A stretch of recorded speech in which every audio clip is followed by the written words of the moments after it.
দুদিন পরে আবার নতুন করে ব্লগ শুরু করলাম। দুদিনে কিছু জিনিস ভালো হয়েছে, আবার কিছু জিনিস খারাপ হয়েছে। খারাপের ভাবনাটাই বেশি হয়েছে, ভালোর ভাবনাটা একটু কম। ভালো খারাপ মিলিয়েই একটা জীবন হয় ঠিকই, কিন্তু বাস্তবে এখনকার বর্তমান যুগে খারাপটাই বেশি। নেগেটিভ সব সময় চিন্তা মাথার মধ্যে ঘুরতেই থাকে, এটা হলে ওটা হবে, ওটা হলে সেটা হবে। একটা জীবনে মনে হয় সবাইকে খুশি করা যায় না। কখনো কখনো নিজেকে কাঁদিয়ে অন্যকে হাসাতে হয়, আবার অন্যকে কাঁদিয়ে নিজেকে হাসতে হয়। তবে এগুলো তো একরকমের, কিন্তু যে সমস্ত মানুষ মুখে মিষ্টতা রেখে কথা বলে পিঠ পিছে আমারই নামে দুর্নাম করে বেড়ায়, সেই সমস্ত মানুষের থেকে যতটা ডিস্টেন্স মেনটেন করা যায় না, ততটাই নিজেদের ভালো।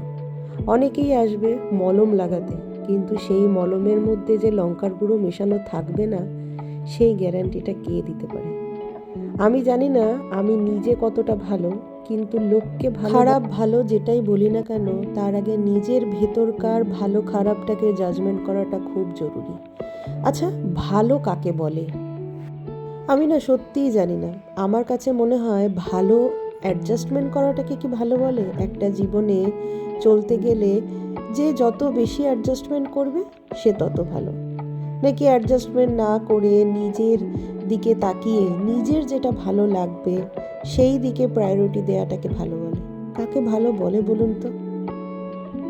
আমরা অনেকেই মনে করি যে যে অ্যাডজাস্ট করতে পারে না সে ভালো না, আর যে অ্যাডজাস্ট করতে পারে সে ভালো। সত্যি কি তাই? ভালো খারাপ সব কিছুই কি এই অ্যাডজাস্টমেন্ট, স্যাক্রিফাইস, প্রায়োরিটি এসবের উপরে ডিপেন্ড করে? জানি না কোনটা কি বলে। যাই হোক, নিজের ভিডিওর ওপরেই ফোকাস করি। দুদিন ভিডিও দিইনি, তার সেরকম বিশাল কোনো কারণ ছিল না। আসলে মন ভালো ছিল না। কিছু কিছু মানুষের কথা মনে এতটা লেগেছিল যে নিজের ট্র্যাক থেকে নিজেই হারিয়ে গেছিলাম।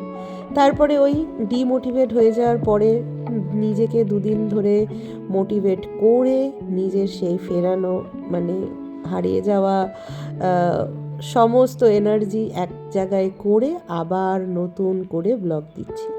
না, এই ব্লগগুলো ছোট ছোট ব্লগ আমি করেছিলাম, করে না সেগুলোকে ওই পোস্ট করিনি। যেটা হয় আর কি, মন খারাপ থাকলে পারে, মাথা খারাপ থাকলে পারে, যা হয়। তো সেই সবগুলো নিয়েই আজকের একটা ব্লগ আমি রেডি করলাম। ভাবলাম যে কতদিনই বা এরকম করে থাকবো, ব্লগ দিতে হবে, আপনাদের সাথে কথা বলতে হবে, তবেই না নিজেকে ভালো রাখতে পারবো। আজকে দুপুরবেলার মেনুতে বাঁধাকপির তরকারি ছিল, ডাল ছিল, ফুলকপির পাতা বাটা ছিল, তারপরে একটা শাক ছিল, আর আমার জন্য বানালাম আমি একটু সেমাই ভাজা।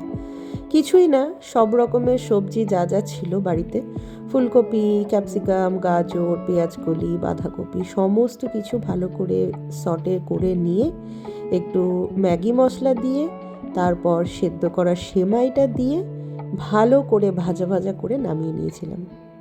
খেতে কিন্তু বেশ লাগে।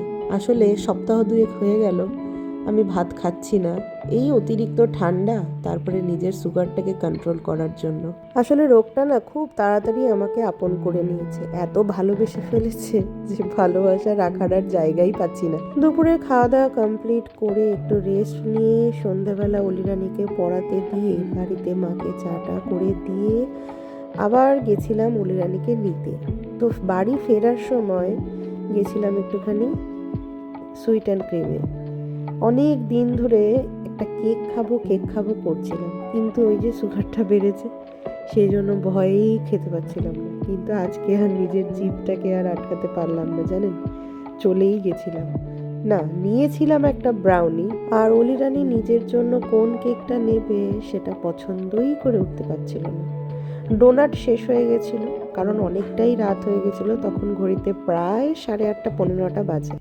প্রথমে বলল যে স্ট্রবেরি ক্রিম দিয়ে একটা ছিল সেটা খাবে, তারপরে বলছে হোয়াইট ফরেস্ট খাবে, তারপরে আবার বলছে ব্ল্যাক ফরেস্ট খাবে। শেষমেশ চকো লাভাতে গিয়ে শেষ হয়েছিল।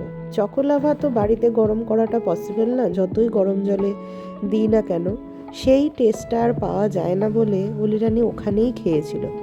আমি ওকে বললাম যে দেখ, ম্যাঙ্গো দিয়ে চকলেট দিয়ে একটা সুন্দর কেক এখানে রয়েছে, এটা একবার ট্রাই করে দেখ। নতুন নতুন জিনিস ট্রাই করবি, তবে না জানতে পারবি যে কোনটার কি টেস্ট। এই বয়সেই যদি যে কোনো একটা জিনিস নিয়েই পড়ে থাকিস যে না আমি ওটা খাবো তো ওইটাই খাবো, তাহলে আর শিখবি কী করে? আর খাওয়া জিনিসটা পুরোটাই কিন্তু ভালো লাগা, টেস্টের ওপরেই ডিপেন্ড করে। যেটা দেখতে একরকম সেটা কিন্তু খেতে অন্য রকম হবে। ও তো ছোট, ও বলল না আমি চকোলাভাই নেব, তো আমি আর জোর জবরদস্তি করিনি। ওই যে দেখুন মুখটা কীরকম করছে, তাই ওর পছন্দটাই প্রায়োরিটি দিলাম। সবশেষে বাড়ি ফিরবো, তো তখন ভাবলাম যে গোপালের জন্য একটু ফুলের মালা নিই। আমার গাছগুলো তো সদ্য পোতা হয়েছে, এখনও অনেকটাই ছোট, তো সেই জন্য একটা ফুলের মালা নিতে গেলাম। বাবা, ফুলের মালা নিতে গিয়ে তো আর এক অভিজ্ঞতা। 30 টাকা, 35 টাকা, 25 টাকা, 20 টাকা, 10 টাকা 15 টাকার কোনো মালাই নেই। মালাওয়ালাকে বলাতে সে বলছে যে ভালো মালা 2-3 দিন রেখেই পুজো দিতে পারবে। তো আর কথা বাড়ালাম না, কারণ ইদানিং মানুষের সাথে কথা যত বাড়াবো তার তো অশান্তিই বাড়ে, জানেন, এটা আমার সাথে ঘটছে। তো সেই জন্য থাক, ওই 25 টাকারই একটা, 25 টাকা না, 20 টাকারই একটা বাসন্তী কালারের একটা গাঁদার মালা নিলাম। বা দোকানের বাইরে এখন ওই বিয়েবাড়ির সিজন গেল তো সদ্য, তো অনেক রকমের বুকে, তারপরে ফুল ছিল, দেখতে বেশ ভালো লাগছিল। বুকেটা খুব সুন্দর লাগছিল দেখতে।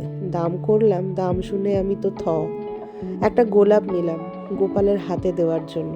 আর এদিকে দেখুন অনেক রকমের ফুল ছিল। আমি আবার দোকানদারকে জিজ্ঞেস করলাম যে এই ফুলগুলোর নাম কি, এগুলোকে কি ফুল বলে। না, সদ্য বিয়ে বাড়ি তো আর সেরকম পাওয়া যাবে না, আর আগামী দিনে যদি কখনো পাই, তাহলে যদি এরকম ফুল লাগানোর ইচ্ছে থাকে না, তাহলে যাতে দোকানে গিয়ে বলতে পারি। আমি আবার ফুলের নাম আবার সব জানি না, কোন ফুল কি বলে।